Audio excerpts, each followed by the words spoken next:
Hey, we're live, guys. We're live. I'm Jeff with eBay Addicts, and today my guest is Flip the World. How are you doing? How you doing today? I'm doing well. I'm doing well. Glad to have you on today. Go ahead and introduce yourself to people in the chat in case they don't know who you are. All right. My name's Chris. I am one half of Flip the World. My wife Stacy's watching the baby right now. We have plumbers here, and we have the city fixing stuff in the backyard. So she's kind of doing the real work while I have fun on here. But we are part-time resellers with like a full-time reselling mentality. We also own and operate our own pest control company here in Houston, and we dumpster dive. Yeah, awesome. Yeah, it sounds like you're staying busy. I was just kind of watching some of your videos today, preparing to meet up with you today, and I was watching some of your videos. You make a lot of money reselling stuff you find out of dumpsters, and you do a lot of Goodwill bins and things like that. You do like Facebook marketplaces and things like that. You want to kind of talk a little bit and elaborate how you do your sourcing? Because I watched one of your videos and you made like $1,500 in sales, and your cost of goods was like $23. Yeah. So dumpster diving, trash pickup, things like that. That's not new to me personally. Like growing up, my parents would always find stuff on the side of the road and bring it home. And my dad would either, if it was furniture, he would refurbish it, paint it, stain it, and it would be part of our home. My mom would find toys and things like that. So it's just always been in my mind to, look around. There's always people throwing stuff away, plus we live in a society that as soon as a new phone comes out, the old phone's no longer important, so it goes in the trash most of the time. So it started out with Craigslist and just knowing your trash days, because Craigslist always had that free section where people would just post stuff they were trying to get rid of. And I know Gary Vee talks about that a lot, but honestly, if you just look on Facebook Marketplace, learn trash schedules in neighborhoods around you, and then go behind dumpsters of strip centers and big box stores, you will develop a schedule of knowing when they get rid of their unwanted inventory. Most of the times with big box stores, it's going to be returns that have been opened. They can't resell them. It's not worth it to them to send it back to the manufacturer, so they just chunk it and then write it off as a loss. So that's how we got into it, and then just slowly building on to making money off it. But yeah, it's funny you mentioned the cost of goods, because we just did 20 packages yesterday, 20 sales on eBay yesterday. I think it was like $780, and $9 of it was actual out-of-pocket cost of goods. Everything else came from the trash. Right. Yeah, I try to keep my cost of goods really low. I think last time I put out a what's sold video, I think my cost of goods was like $13.50, and I sold like $300 worth of merchandise off of like $13 cost of goods. But yeah, I try to keep my cost of goods low as possible, because if something happens, to the package gets lost or broken or stolen or something happens to it, if I got 50 cents or $1 tied up of cost of goods in the item, it's not the end of the world. If the customer tries to, maybe that you ship them an item new in the shrink wrap and they sent you a damaged one, or, they try to scam you or something happens to the item, you don't have a lot of money tied up in it. So that's one good thing. Yeah, that's awesome. And then another point, so we do a lot of single shoe sales, like for, in our title, we put single shoe amputee, because there's actually a large market for single shoes on eBay. Because sometimes if you're in a dumpster, you're going to find one good shoe and you'll never find the other shoe. And usually to avoid returns on that, if someone purchases it, we immediately send them a message saying, hey, just so you know, we want to confirm you're aware this is a single shoe. But you will get returns. And again, if your cost of goods is zero because you got it in the dumpster, most of the time we'll just issue the refund and just tell them to keep the shoe. They can throw it away if they want. Right. Yeah, I talk a lot about it on my channel, about if people want to get free merchandise. If you look on a Saturday or especially on a Sunday, you could go look on Craigslist in the free section, and a lot of times they'll have stuff left over from yard sales, things that they just, even estate sales will have stuff that's left over that they don't want to carry back in the house or the garage. They'll put the stuff out to the street curb, and you can just go to the street curb and grab what you want, and whatever you don't want, you can just leave. It's not a big deal. And if you get home and some of the stuff's garbage, you can throw it in the garbage, and the stuff you want to donate, you can donate it, and the stuff you want to sell, you can sell. But there are ways where you can get items for free or really cheap. I was watching a couple of your videos on YouTube, and you had some of your videos that took off. You had like 5,000 views. One of your videos you had was like 5 tips for dumpster diving. So do you want to go ahead and talk about some of your tips that you have? If someone has never been dumpster diving before, what it is that they need to look out for? Because I know one of your tips was they need to wear gloves, right? You don't want to be, you don't want to have you don't want to coming home smelling like a dumpster, right? Correct. Yeah. So, yeah, it was weird. So we had like 3 videos that just out of nowhere, and it was right when we started, when we crossed over the 1,000 subscribers. It was the 5 tips for the dumpster diving, 5 tips for the Goodwill bins, and then how to survive the Goodwill bins. But as far as the dumpster diving, yeah, like rule 1 is make sure you have some gloves, because there's going to be lots of broken glass. There's going to be lots of actual trash like food and liquids, and preferably you should wear pants, long sleeves if you can, because if you're going to actually get in the dumpster. Now, a lot of people, they just grab those grabber sticks and they'll just reach, and you can do it that way. That's one way to do it. I just like getting in there, getting my hands on it. Instead of pulling out a bag of trash, I'd rather just get in there, rip the bag, and then look at it while I'm in there. Yeah, guys, the reason why I'm bringing this up, because Chris has sold like $1,000 worth of merchandise in a week from stuff that you found in the dumpster. So I mean, that's most people work 40 hours a week to make $800 or $1,000 a week on their paycheck. And if you're getting $1,000 worth of merchandise essentially for free that you found on the side of the road or a dumpster or, you know, Facebook Marketplace free pickup, you know, that could be an option for some people. Now, can you give us some tips or advice? Because you said in your video that it's not legal in all places. Where you're at in Houston, you said you had a milk crate, you had like a grabber, you had gloves. What are some of the other things that you could kind of tell us about if you're going dumpster diving? Because tell us the good, the bad, and the ugly. Let's get into all of that. So obviously, you know, social media or YouTube or anything like that, you're only going to promote like the good. So a lot of the times, like there's a lot of times we'll go out, and we go out almost every night on our little route that we've created over the years. But there's a lot of times where you come home with nothing. There's sometimes you come home with a car full of stuff, and then once you get it home and you can actually look at it, it's torn, ripped, stained, broken. I mean, there's a reason that stuff's in the trash. As far as neighborhoods, like if you drive through and you find a bicycle or maybe a crib or something like that, you don't want to really look at it in somebody's driveway. So you just load it and go, and then when you get to the house, you figure out, oh well, it's cracked, or the tires are rusted or anything like that. And so we kind of we have one section of our garage that we just kind of put is like the processing area for our trash, and anything that we deem is not going to be sellable on Facebook Marketplace or donating, we just wait until our trash day and put it out at the curb. And then people take it from us too. So it's a full circle. We take it from someone, and then eventually people come take it from us. Because you can still scrap bikes and things like that. Now, state laws. Now, I can't remember I used to have it memorized, because when I first started doing it, cops would show up because someone would see a guy in a dumpster and they call the cops. But in the whole United States, there was actually a Supreme Court ruling that it's not illegal in any state to dumpster dive. But what the caveat to that is each individual place can put up no trespassing signs.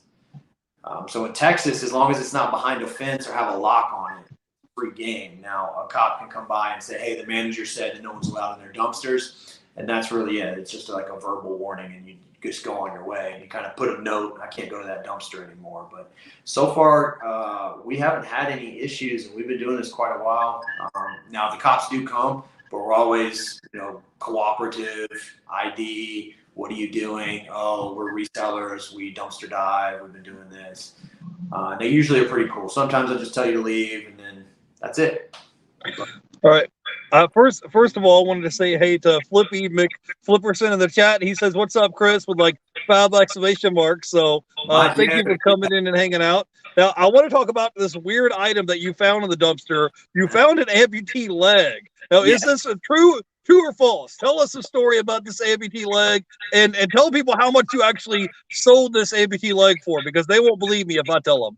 Yeah, I thought that was going to be the dumpster video that kind of went viral. I don't know if I used the wrong thumbnail or the wrong keywords or whatever, but so we were actually driving by a dumpster, and my wife Stacy, she said, hey, there's a leg sticking out of the dumpster, and it has a shoe on it. And we're mostly shoe resellers, so in my mind I was like, cool, it's going to be like a mannequin, and I can use that for my photos because, you know, if you ever take pictures of like tall boots, unless you're packing them or you have the boot holder, they always fall over in your photo. So I was like, this is going to be perfect because we sell a lot of cowboy boots. And so when I went to grab it, it felt like real skin. And I freaked out because I was like, I just touched a dead body. like they just have dead bodies just laying in dumpsters, right? Like, you know, I guess that happens in Houston, right? Yeah, I was like, okay, well, this is Houston. I just touched a dead body. Now my fingerprints are on there. Now I have to your first thought was, now my fingerprints are all over it. I'm in trouble now. So go on. So then what happened then? So I was like, well, I'm already in, so I might as well pull it. So I pulled it out, and I thought again it was going to be maybe like a small prosthetic, but it was a full above the knee up to the hip prosthetic. And after I got home and looked up the make and model on it, I realized that without insurance, like if you just went to a store to buy something like that from a prosthetics store, it's like $3,000. But on eBay, they were moving between like $400 and $1,200. So I listed mine at $600. Someone made us an offer for $560 or $540, and I was like, yeah, accept.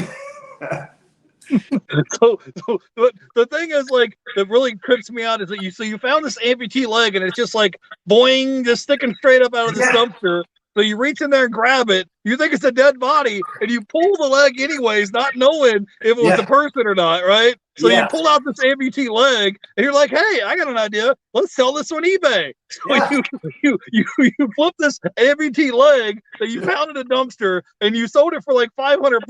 That's the thing right there. That just kind of creeps me out, dude. I think if I saw something and I thought it was a real person's leg in the dumpster, I think I would leave it there, bro. I think the first thing I would do is jump back. I would call the cops. I'm like, bro, they would have been like, what's your emergency? I have a person's leg sticking out of a dumpster. Come check it out. And then I would probably leave the scene before the cops showed up. Like, I would not stick around. But I bet you were like, oh, crap. I might have fingerprints might be on this dead body. I'm already here. I got to keep pulling this leg out of the dumpster and see what happens, right? Yeah, that's exactly what happened. As soon as I touched it, I knew that I was all in. I was either going to call the cops and I was going to have to wait and give them information and tell them what the heck I was doing, or it wasn't going to be a real person. And so once I pulled it out and saw it was a prosthetic, I instantly went into hustle mode and I was like, can I sell this?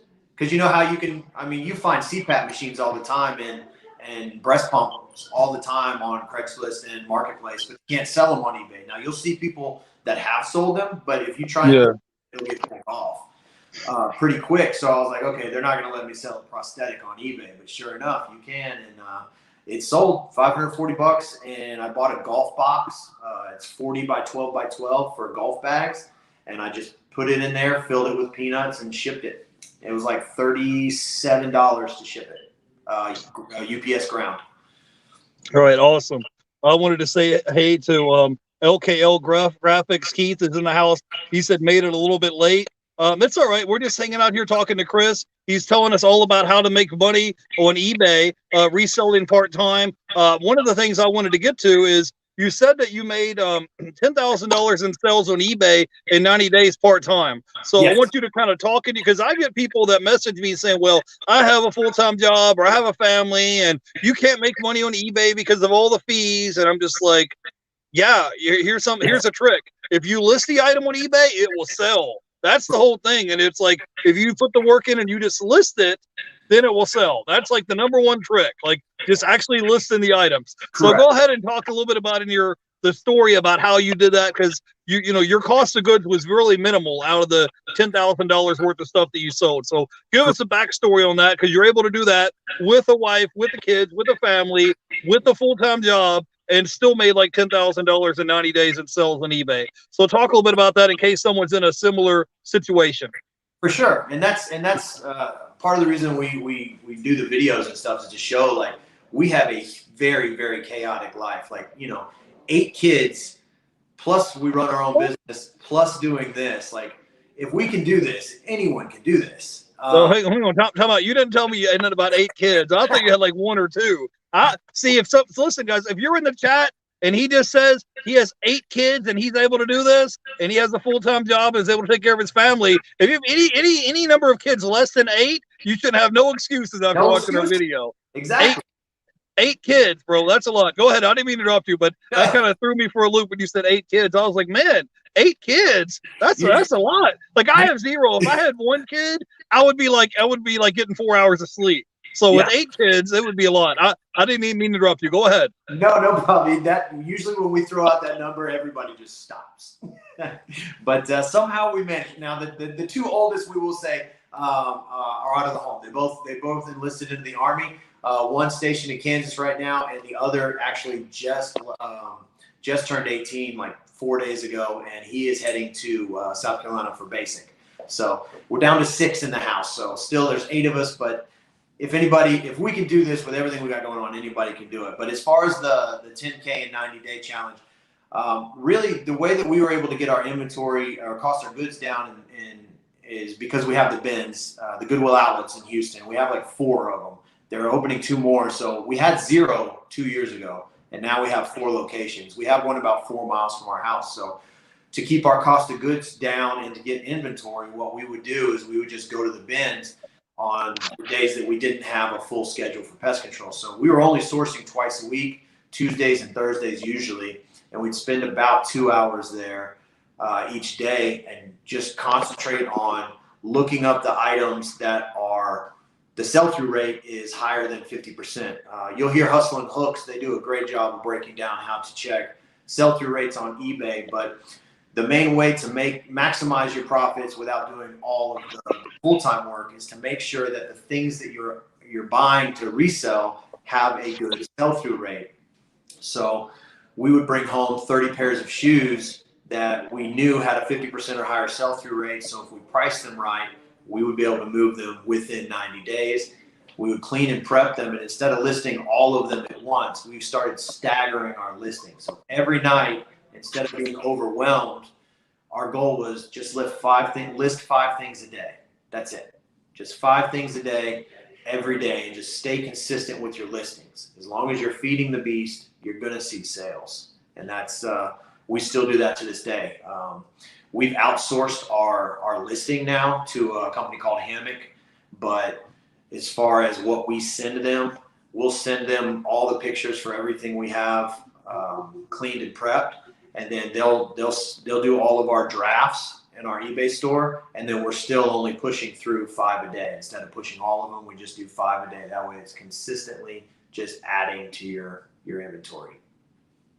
Okay, cool. I wanted to say hey to the middleman picker. He says, this is my first live. Thanks for coming on and hanging out with us. And I want to say hey to Ameritech7, says, hello, eBay addicts and guests. So we're here with Chris from Flip the World. He was just giving us kind of a behind the scenes ideas of how he went from 0 to $10,000 in sales in 90 days on eBay part-time. So I'm going to go ahead and put you back on full screen. Give me your top 3 tips that would help somebody. If someone is part-time and they want to do eBay part-time, but have a full-time income. And because, I mean, what would that be? $10,000 in 90 days. That would be like what? Almost $3,500 a month, $3,300 a month, something like that. So I think that was our actual like in-pocket money for the 90 days was like $6,675. So with fees and shipping, we still were, right above $2,000 a month part-time, which is more than a livable wage, minimum wage. It came out to like $19 an hour is what you would make if you had a full-time job making that in your pocket every month. Right, you're able to do that part-time, but I'm saying that you had to subtract your cost of goods, your eBay fees, shipping fees, and all that. So go ahead and give us your top 3 tips that would help somebody to make more sales or make more money on eBay part-time, because, you're able to do this. Because when I tell people stuff, like, I don't have a wife and kids or family or anything like that. It's just me. So when you tell them, it's like, yeah, I have 8 kids and a full-time job and a wife, and I still made $10,000 in 90 days on eBay. So go ahead and give them like maybe top 2 or 3 tips that would help somebody out. For sure. Yeah. So I think if you're just getting started or you're wanting to get started in reselling, the first thing you want to do is not go jump into thrift stores and looking things up. I think the first thing you want to do is find stuff in your house and look it up, learn how to look up items on whatever platform you want to sell on. I think for beginners, eBay is the easiest to get started on. I know people love Poshmark, people love Mercari. Facebook Marketplace is starting to take off now that they're offering shipping, but with eBay, which is our main source of income, learn how to function and work in eBay with stuff that you have around your house. Get a few sales, get a few listings under your belt, learning how to navigate, and then go out and get your feet wet in thrift stores. And when you go to thrift stores, again, it all comes down to checking the sold comps. You want to make sure that whatever you're looking at, let's say it's a pair of Justin boots. If this model of boots, there's 40 listings for it currently on eBay, but if you check the solds and 60 of them have sold in the last 90 days, then that means that more are selling than there are on eBay. So if you have some in your hand, you should buy them because they're going to sell, because the solds are higher than the actual listings. So make sure the products that you're buying are actually things that people want. And I know that sounds like trivial, but a lot of people get caught up on having a lot of listings instead of having a lot of things people want. So we typically hover around 300 to 400 listings on our eBay store, which is very low compared to people that, Chris at Daily Refinement has, I think, 11,000, maybe even more. And other people have, 1,000, but we're not trying to chase a certain listing number. We're just trying to make sure that the listings we have are selling. So make sure that you're, learn the platform you want to sell on. Sell some of the stuff you have around your house first to get your feet wet on learning how much shipping costs. Because a lot of times, a lot of things that I see on YouTube and in Facebook Marketplace groups for reselling is people get caught up on shipping. And once you learn shipping, like, hey, if it's under £1, it's first class, so you're less than $6 anywhere in the United States. And then once you go over that $1 or that £1 threshold, you're dealing with priority.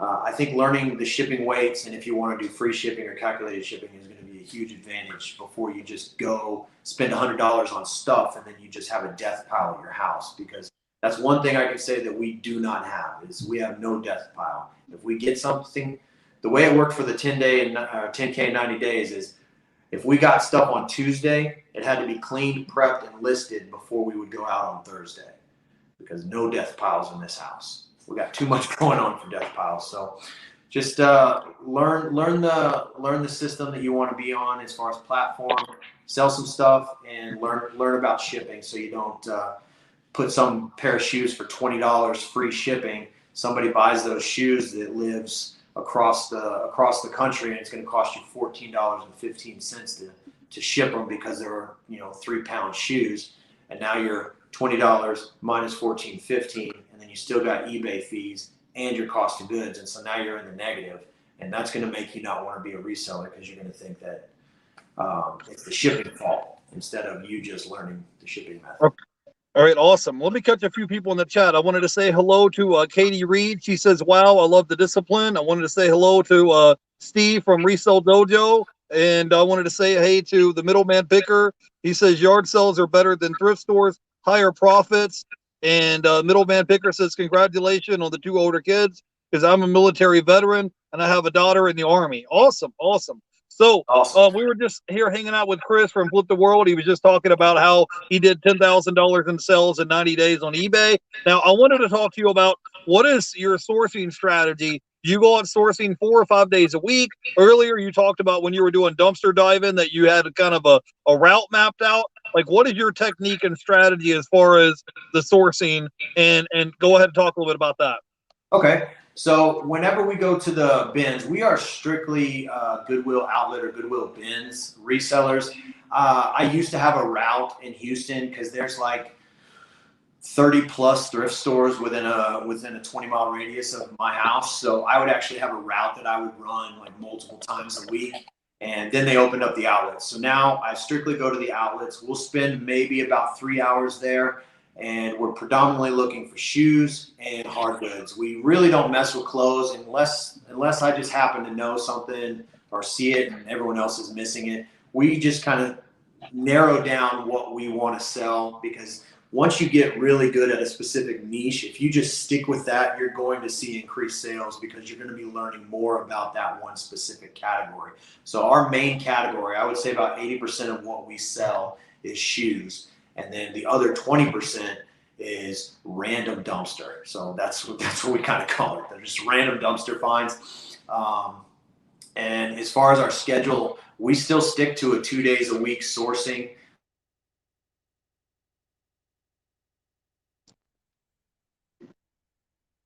Week is all we'll do for Goodwill sourcing.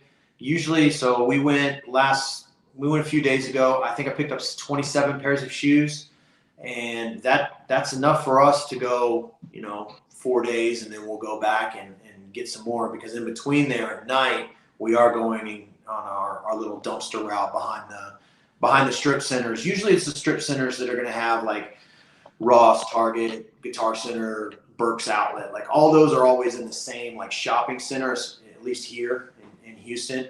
And every one of those are kind of all in the same format as far as they don't send back their returns. They just throw them in the dumpster. So we find a lot of products that way. And then we have some neighborhoods that are right next to some other strip centers where I guess, I don't know if their neighborhood doesn't have heavy trash day, but the people in the neighborhood will use the dumpsters to throw their own personal stuff away. So usually after that neighborhood has like their community yard sale, we find a lot of stuff in those dumpsters. And okay, awesome. I was going to say to the person that mentioned yard sales being better than thrift stores for the margins. Also, what you can do at yard sales is, if let's say it's a Saturday, Sunday yard sale and you're there on the last day, ask them, are you going to be, whatever you don't sell, are you donating it? Or are you putting it at the curb? And that kind of lets you know, okay, well, these people, are you going to bring it back into your house and wait till your next yard sale? Because if you can kind of start learning, like, okay, well, these people, if they don't sell it, they're going to put it at the curb. You just make a little note, okay, come back to this house tonight, and you can get whatever they didn't sell. Because we do that ourselves. Our neighborhood only allows for 4 yard sales a year. We're only allowed quarterly yard sales. So whatever we don't sell, we donate and then put it to curb. Yeah, I was going to say also, when you're at a yard sale, instead of paying, $10 or $15 for 1 or 2 items, try to get a bundle, get like a whole pile of stuff, make big piles of merchandise and have 10, 15, 20 items in a pile. Because a lot of this stuff they don't want to take back with them in the house, and they'll cut you a deal on a big bundle of items instead of just 1 or 2 items. So I was going to bring that up. But I wanted to say hey to Buffalo Picker. He just stopped in the chat to hang out with us. So I wanted to say hey to Buffalo Picker. If you guys didn't get a chance, go check out his channel. And I wanted to say hey to the Middleman Picker. He says first class weight is different at the post office than printing labels at your house. The online shipping label. Yeah, I think eBay gives you a discount, eBay discount on first class shipping. It's like $1 or $2. It's not a ton, but it adds up. So there's a couple of things I wanted to talk to you about. One is you had a video that went like semi-viral. It had like 5,000 views, and it was called like surviving the Goodwill bins. So if somebody hasn't been in the Goodwill bins, tell us, how do we survive the Goodwill bins? Because there people get in there, they get a little bit rowdy. You might catch an elbow, you might catch a knee. Some things might happen. So things gets a little bit riled up if someone hasn't been. So give us your top tips on how somebody can survive the Goodwill bins and what they need to look for at the Goodwill bins. One of your videos, you had like a pair of shoes that sells on eBay for like $150, and I think you got them for like $1.50, $2 at the Goodwill bins. So talk a little bit about surviving the Goodwill bins and what do we need to look for when we get to the Goodwill bins as far as making good profit while we're there. I'm going to put you on full screen. Go ahead. No worries. So when we first started going to the bins, we didn't have them in Houston. We would actually drive to San Antonio, which is about 2.5 hours away. And the first thing that we noticed as when they brought out the new bins, I know it's different in every location, but here in Texas, they actually put like a little rope up, or they have like a painted line on the ground, and you can't cross that line.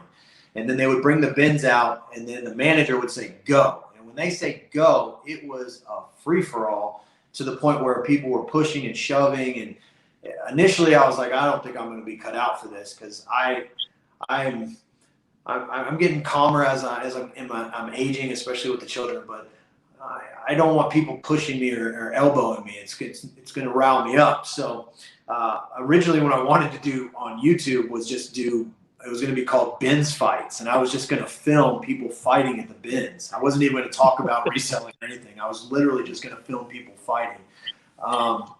But that's why I wanted to do a survival, because if you've never been to a Goodwill outlet before and you're used to walking around the store and looking on clothing racks and looking at things, like that's not how it operates. You have to be very fast because people are digging and they're grabbing things. They will reach across you and grab something right in front of you. You have to be quick. And so I kind of come up with strategies that work for me.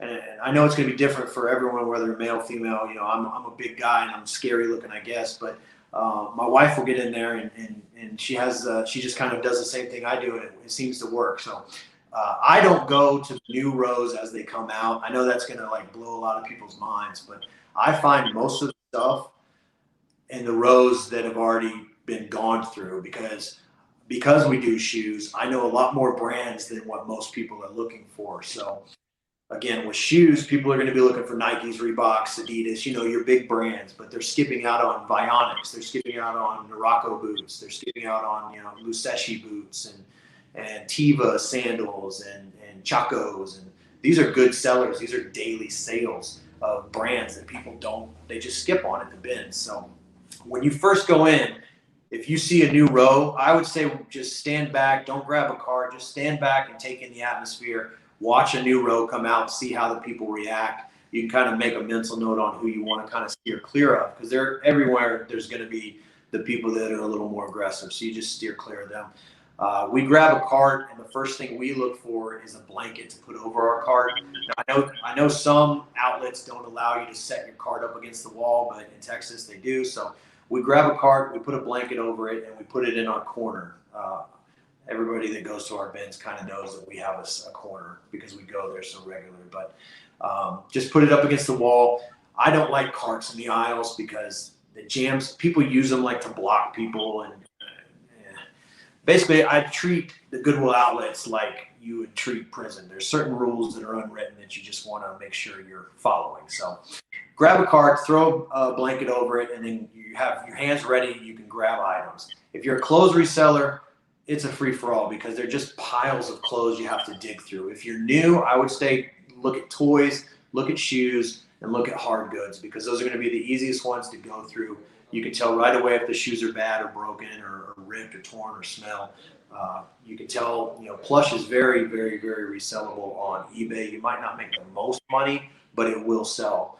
And hard goods as far as like electronics, small electronics, alarm clocks, things like that, they usually have outlets. You can test them before you purchase them. So what we do is we just grab everything that we want. We put it in our cart. We do that a few times. And once our cart's full, we'll just ignore everything going on, go to our cart, break down what we're keeping, test the electronics, look at all the shoes, and then whatever we decide is junk, we just put back. And then we just slowly build our cart full of good stuff. So my main thing would say, walk in, observe the area, see how the people are reacting, because I know nationwide we have the whole pandemic going on, but once you walk into a Goodwill outlet or a Goodwill bin store, there is no 6-foot rule. People are going to be real close to you. So observe the area, get you a feel for how everybody's acting, and go from there. I will say that if you go in the morning, you're going to get more of the slower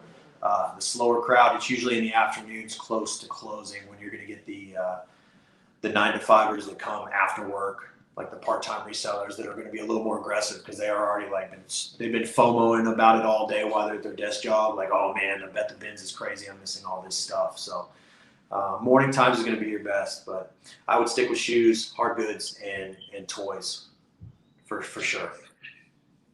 Yeah, I was watching your video and you had like a whole shopping cart that you got for like $25-$26 there at the bin. So that's why I was bringing it up, because you know your cost of goods there is pretty low. We got a question in the chat from Keith. He says, "Is there certain bin stores in Houston that you go to? Is there certain ones that are good and other ones you pass up, or you just go to one nearby your house, or what's your strategy with that?" And Katie Reed says, "That was me on Saturday. I went to the Goodwill bins for the first time." Hey, well, she survived the Goodwill bins. Awesome. Yeah. So you want to talk a little bit about the bin stores you go to in Houston? Yeah. So we particularly, we're in the southwest side of Houston, so we go to the bins that are going to be closer to our side. It's off Gessner. We used to go to the Long Point one, which is off. If you're in Houston, then you know these things that I'm saying. If you're not, you're like, what does this mean? But there's the one off I-10 is pretty good, and the one close to our house just works the best for us. We have a good relationship with the people there. Not that helps you any. It's just good to have rapport because they know, okay, well, these people know the rules. They know how things go. We don't have to worry about them. No, the locations here in Houston have actual police officers as security. That will give you any indication of how crazy it can get at times. But don't let that deter you, because the products are awesome. A lot of people think that the Goodwill bins is just the junk that didn't sell from the Goodwill stores, but it's actually completely separate. They actually receive their own inventory from all over the country. The Goodwill stores, usually after they discontinue the stuff that didn't sell out, some of it will trickle to the bins, but a lot of it gets resold to other smaller thrift stores. Like in Texas, it would go to like a Texas Thrift or a Value Village. It would go to a smaller store. They actually put it in Gaylords, and they sell them off liquidation to those other thrift stores for them to try and sell it. But yeah, Houston, we stay on the southwest side. I've never had any good luck on the north side bins, the one at Greens Point. And there is one off of Sabo going towards Pasadena, but it is very small. I want to say it's the smallest bins in Houston, and I think they were open a week before there was an officer involved shooting in the parking lot. So steer clear of that one. Yeah. Now I want to ask you a question. In Houston, when you physically grab the item at the Goodwill bins and put it in your cart, that's it. Nobody can come take it out of your cart, right? Once it's in your cart, that's over with, right? Yeah, usually everybody understands. That's like the unwritten rule. Like if there's a blanket over a cart, that cart's off limits. Now, do people try? I imagine they do, probably, but I've never had it happen to us, and I've never seen it. And if I saw someone doing it, I'd point it out, just because I'm there. I'm there enough. I know who the big timers are, who the resellers are. But for the most part, we all kind of have the unwritten rule, like, this is my cart. It has my blanket on it. Don't touch my cart. Right. So I was just bringing that up. So if you guys are at the Goodwill bins and there's something that you're kind of thinking about, you're wanting, put it in the cart and grab it. And then once it's in the cart, you can come back, check it out before you check out, and see if you want to check out and get it or not. Now, since you said the large majority of the items you sell are shoes, can you give us any tips or tricks on what we should look for in shoes? Is there certain sizes? Is it men's, women's? Are there certain name brands? What should we look out for? Because I saw you buy a pair of shoes for like $2 and you sold it for like $150. So tell us a little bit about, if I'm at the Goodwill bins or I'm out somewhere at a thrift store or a yard sale and I'm looking at shoes, what do I need to look for specifically to be able to say, hey, this is a good shoe that I can flip and sell for $100 versus something that's just junk that no one will buy? Because you could get stuff cheap and list it, but it doesn't mean it's going to sell. So talk a little bit about that, because you know a whole lot more about shoes and stuff than I do. So go ahead and talk about that. Yeah, so when we're looking for shoes, obviously we're looking for the same brands that everyone else is looking for. But as far as like learning new brands, it just comes down to feel. Like if you pick up a shoe and it feels like it's handmade or it's quality, at least put it in your cart and look it up. You can tell what the Walmart brand or the Champion, which is Target. You can tell there's a lot of like KHU, MBU, whatever brand that is. They make a lot of like knockoff looking Yeezys and Nike free runs, but you can tell immediately that they're not. But with shoes, as long as it's like a decent brand, Adidas, Nike, Reebok is not.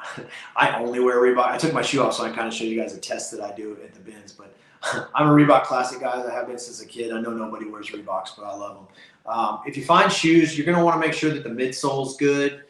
Obviously, you want to make sure there's no heel drag or anything like that. I do this, and then I do the twist test on almost every pair of shoes. Now, obviously, if it's like a leather flat or a loafer or a women's shoe, you're not going to want to twist it. But if it's an athletic shoe, you definitely want to do that twist test. You want to make sure there's not going to be any separation in the soles or anything like that. Like, these are old pair, but so like that, I would probably pass on those, because that's going to get you a return. Unless you disclose it and sell it for like $10 on Facebook Marketplace, you can't really try and sell something like that for $30 on eBay, because that's going to get you a return. Now, are there people that restore these and will get some shoe glue and fix them? For sure. But if you're just trying to quality over quantity, then you're going to want to pass on a shoe like this at the bin. So stress test always. And another thing, I kind of don't want to give out this secret, but I will, just because I love the reselling community. if you find a shoe like this and the shoe's bad, so you're going to throw it back, take the laces. If it's an Air Force One, it's going to have the laces and it's going to have that little metal buckle that says AF-1. Take that buckle too. It's going to cost you like 13 cents because you're buying it by the pound. And then if you sell another pair of Air Force Ones, you have laces and you have the buckle. Or you can sell the buckle by itself as a set for $9. Almost 30 pairs of those sell a day on eBay. I've sold tons of them. So that's a quick flip. Steve asked a question. He wants to know, have you had Skechers that have blown up on you? Yes. I am just like Joey Bada Bing 22. I am anti shape ups. Any shoe that has that kind of whatever material that is, as soon as you do that bend test, you're going to find out it's just going to be everywhere in your beard. It's just I don't like those. Danskin also makes one. It's like a fake shape up. That material, whatever it is, it does not last long, and that's why you'll find shape ups and shoes like that at the bins and at thrift stores that look brand new. Some of them with tags, but as soon as you do that stress test or just squeeze it, it just deteriorates. Whatever they used was not good. All right, Steve. I wanted to talk, Chris. I'm sorry. I wanted to talk to you a bit about when you're going to the dumpsters. You said that you have a route at certain dumpsters that you hit, that you go to. So when you're out here looking at going to hit up some of these dumpsters, how do you know which ones to go to? And do you have some of them that you go to because you said they'll put out like customer returns and stuff? They just throw out in the dumpster. Is there certain ones that you recommend that you go to? Like, is there a Best Buy or a Walmart or a Target or a Best Buy? Like, give me an example of some of the ones that you go to that you make the most money at. Okay, yeah. Usually we try to stick to strip centers. Because there's going to be more dumpsters, so it's more actual being able to get into stuff versus driving. And then B, usually if there's a good amount of stores, somebody they're all owned by the same corporation, so they all typically have the same policies when it comes to discarding returns or throwing away merchandise. So we try to find strip centers like that. Usually it's going to be, like I said, the ones that have like the Ross, the TJ Maxx, ours is like Ross, TJ Maxx, Guitar Center, Burke's Outlet, Bed Bath & Beyond. I actually got a complete brand new mini fridge in box from a Bed Bath & Beyond dumpster. It was a custom return. It had the return tag on it. It was returned because there was a dent in the door.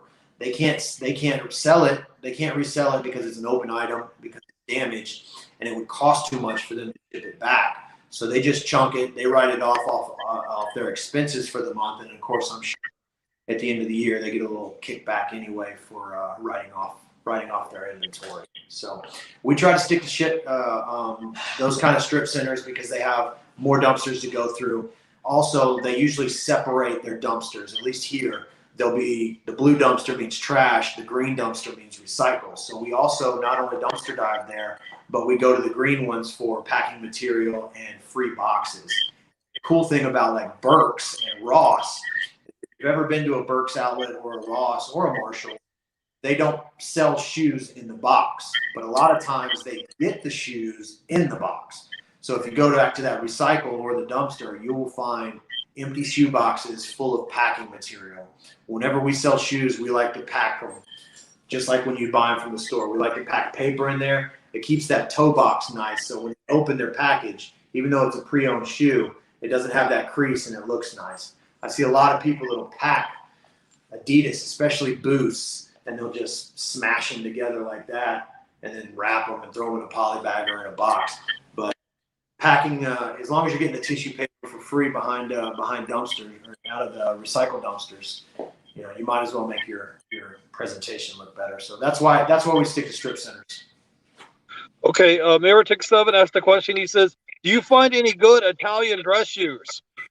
I mean, in dumpsters, we've only found, usually it's like the Cole Haan Grand OS's, and then, Johnston & Murphy? We found some Johnston & Murphy shoes, but a lot of time, really, the loafers are the wingtips that we find. It always seems to be Cole Haan.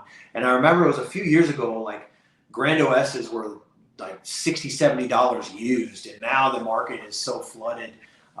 you sell them for maybe 30 to 40 tops, which, I mean, if you're paying under $4 a pair, which even if we were no longer dumpster diving and we were only doing the bins, we try to keep our buy cost for all of our items under $10. So you're still making money if you're selling those shoes for $35 if your buy cost is under $10. But we do try to keep our buy cost $10 or less.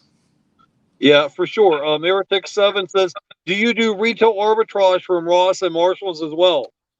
When we first got into reselling, retail arbitrage really intrigued me because my mind was like, oh, cool. I just go look things up that are brand new, and then I just list them, and I make money off of something that's brand new. I don't have to clean it. I don't have to do anything. And then if it doesn't sell, I can return it in 30 days and get my money back.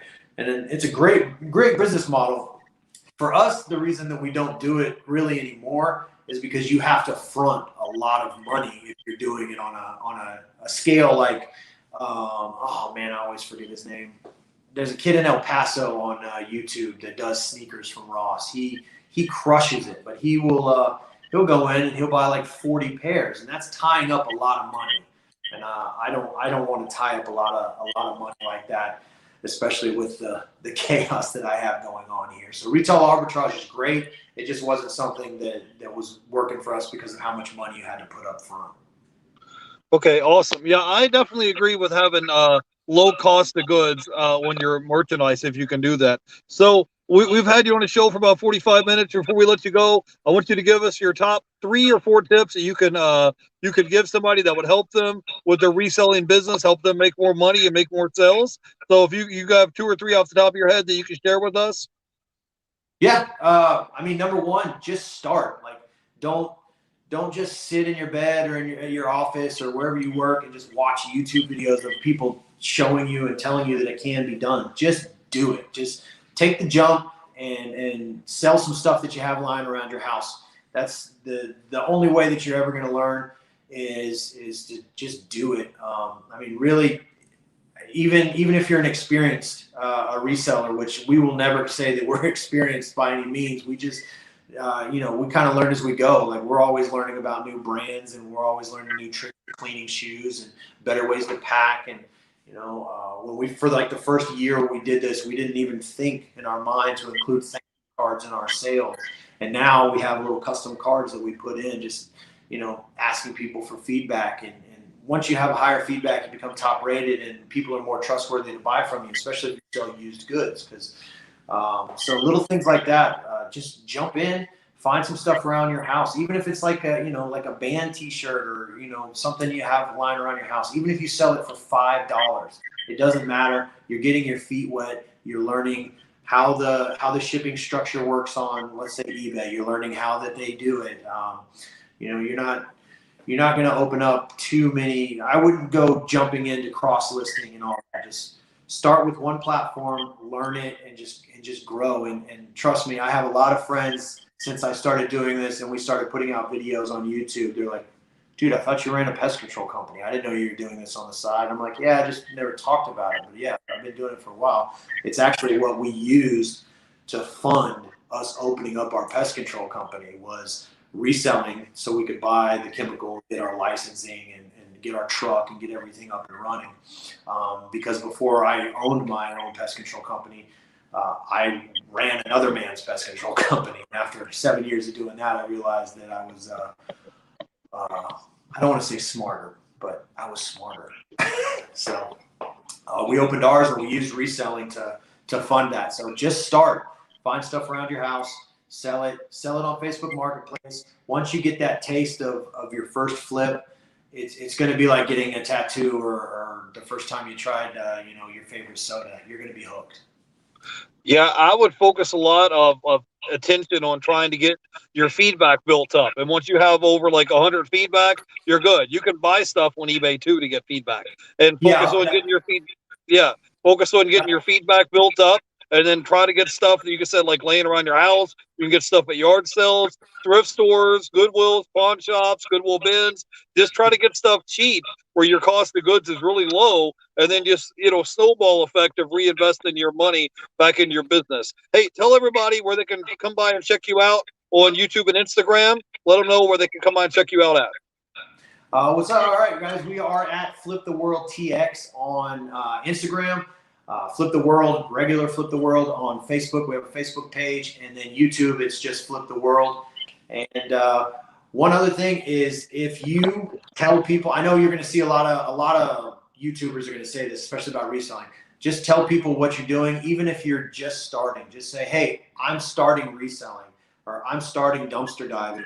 I guarantee you it's going to open doors that you didn't know you already had available. Once our friends and family started realizing that we dumpster dive, they just would message us and be like, hey, I have a bag full of shirts you can have. And, you know, maybe half of that bag is crap, but we'd find some stuff that we can make some money on. And then we had a guy, we went to an estate sale and on a Saturday, and we just started chatting it up with the guy that was hosting it, and we swapped contact information. That Sunday evening at like 5 o'clock, he messaged me and was just like, hey, the estate sale's over. Dumpster's coming to pick up everything that is left in the house tomorrow. If you want to come, you can have anything in the house. And we went and filled the car twice full of profitable stuff. So tell people what you do, even if you're just getting started. But the main thing is just jump in there and get started. Yeah, for sure. I just wanted to say hey to a few people in the chat. We had Jennifer Hayes is here. We had Keith was here hanging out. Katie Reed says, wow, that's an amazing story. Meritic7 says, great interview as always.